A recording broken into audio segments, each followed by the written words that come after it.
Você sabia que os profetas do Antigo Testamento cantavam canções?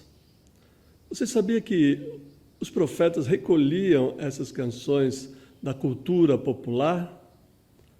Você sabia ainda que os profetas transformavam essas canções em palavra de Deus?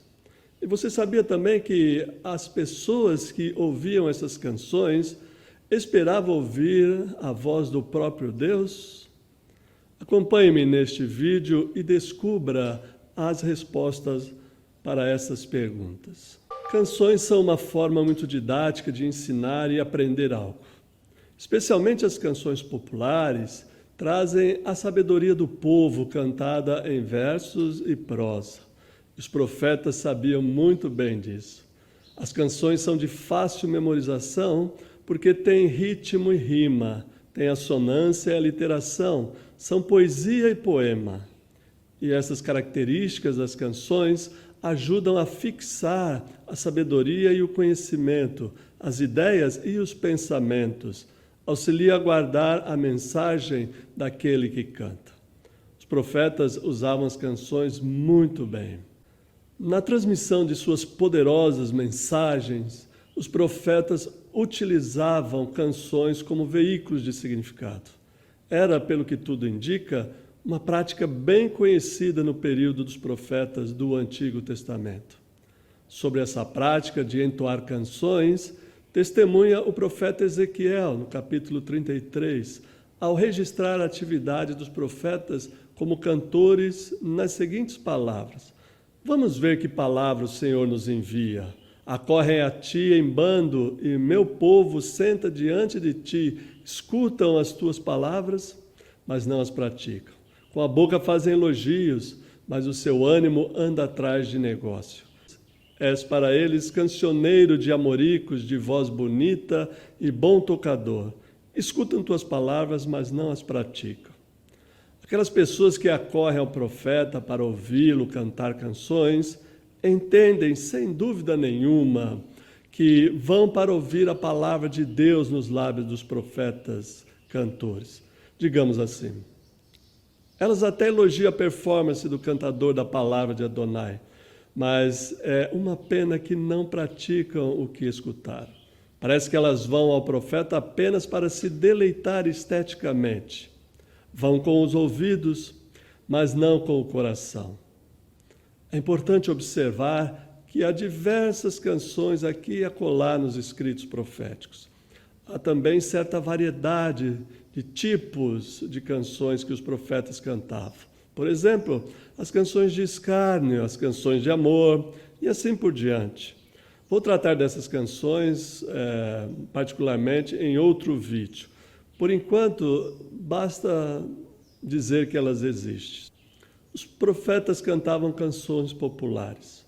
Uma boa pergunta a fazermos é se os profetas compunham suas próprias canções. A resposta é, aparentemente não. E por que não? Pelo que sabemos dos registros bíblicos, a cultura na qual os profetas profetizaram era permeada de muitas canções populares, entoadas em cenários festivos, como a festa da uva, por exemplo.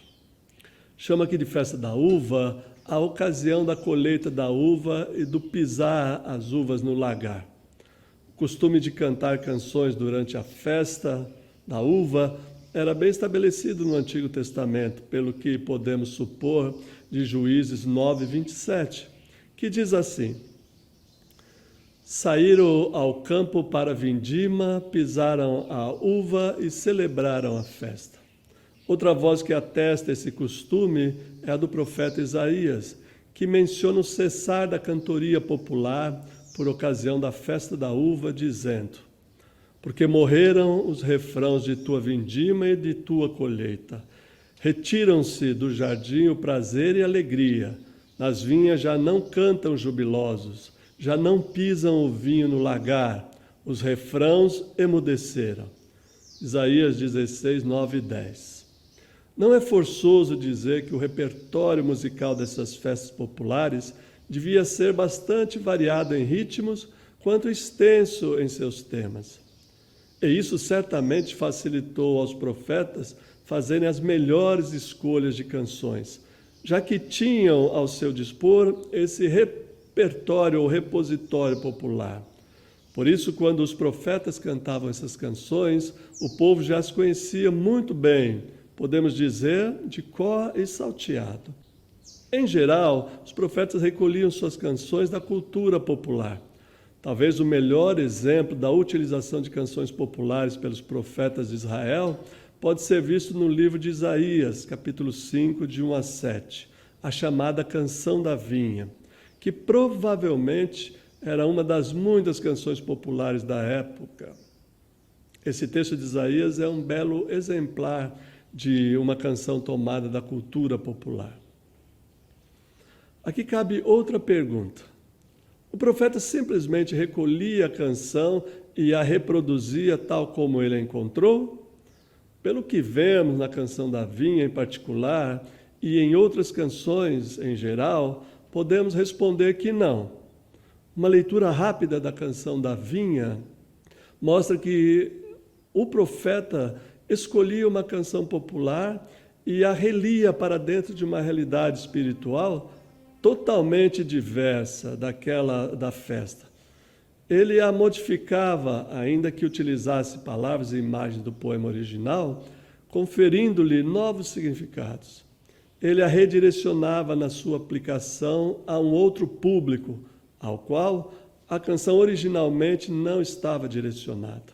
Ele a reinterpretava, enfim, de uma forma teológica absolutamente nova e distinta, atribuindo-lhe um propósito que até então a canção não tinha.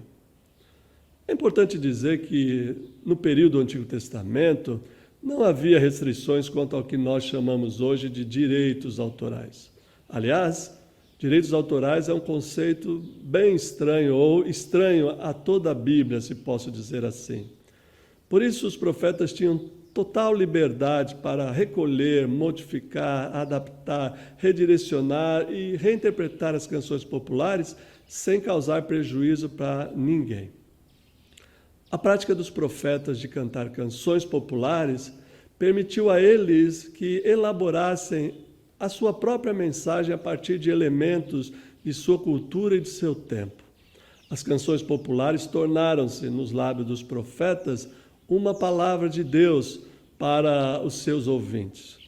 Como podemos ver, o que os profetas cantavam serve, de alguma forma, se não como paradigma, eu acho um pouco exagerado dizer assim, pelo menos como um material para a nossa reflexão, para o nosso aprofundamento, para a nossa tomada de posição. Claro que não uma posição radical, mas uma tomada de posição em relação à nossa cultura popular. E nós? O que nós cantamos hoje em dia? Hoje, a nós que temos por vocação a exposição da palavra de Deus em meio à nossa cultura, cabem algumas perguntas. Nós utilizamos elementos culturais em nossa reflexão teológica? Caso afirmativo, como nós os usamos? Canções e outros tipos de manifestações culturais, como a literatura, as artes plásticas, a escultura, a pintura e toda sorte de produção artística, enfim, popular ou não, podem ser usadas como veículo da teologia? Esta é uma questão que marca os limites daquilo que podemos fazer teologicamente com a cultura popular. A pergunta crucial, afinal de contas, é se percebemos a manifestação de Deus em outras vozes que não sejam as vozes dos teólogos, dos biblistas, dos quais muitos de nós, de forma prepotente às vezes, insistimos em afirmar que Deus só se manifesta em nossos sermões e canções. Nas canções que consagramos a Ele, claro.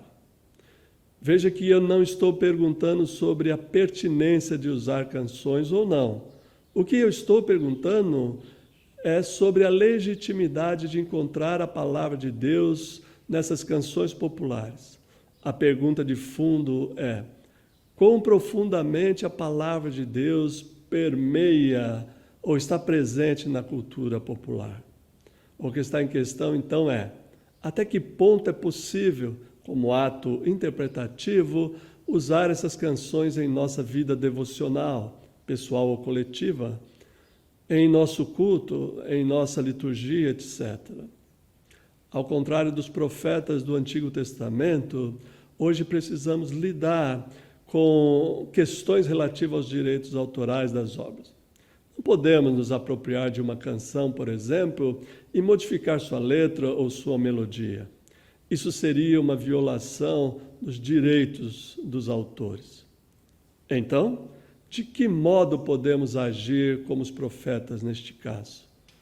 Penso que as nossas duas melhores alternativas